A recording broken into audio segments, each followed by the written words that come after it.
Welcome back. Now in this video we are going to talk a little bit about picture-in-picture videos, and you notice that the only video that's in the canvas and on the timeline is actually a portrait talking head video. Now we can actually import any other video into this project that we want, and all we'd have to do is to go to File and the Import command and look for other media.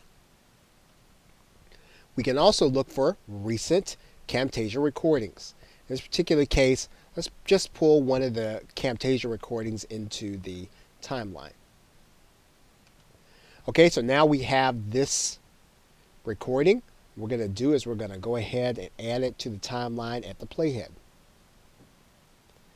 Okay, so now we have a video and we have a talking head video. So what you're going to notice right away is that the talking head video seems to have disappeared.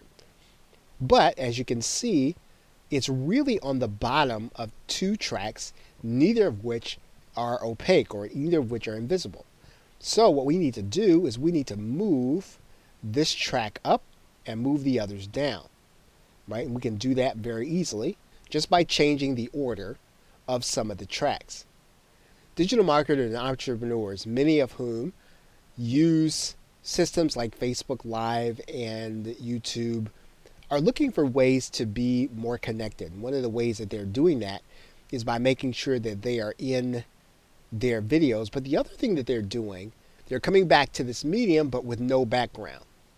And so you may be wondering how people are doing that. So how are they appearing as if they are literally on top of the screen? One of the first things you actually just did, you just made sure that your talking head video was on top of the timeline.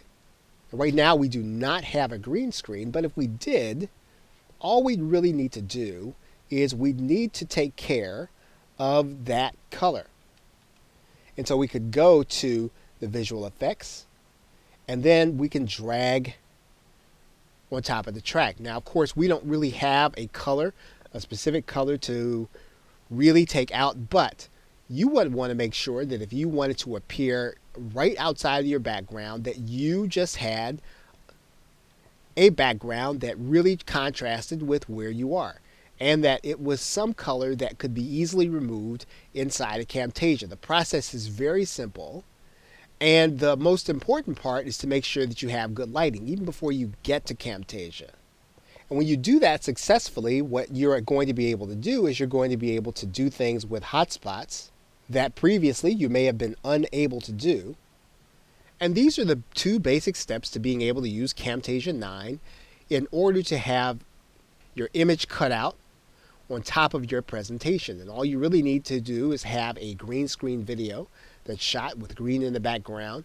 You're going to remove that with the Remove a Color tool. And then you're just going to make sure that the video is on top of the videos. Okay, so with that, thanks, and I will see you in another video.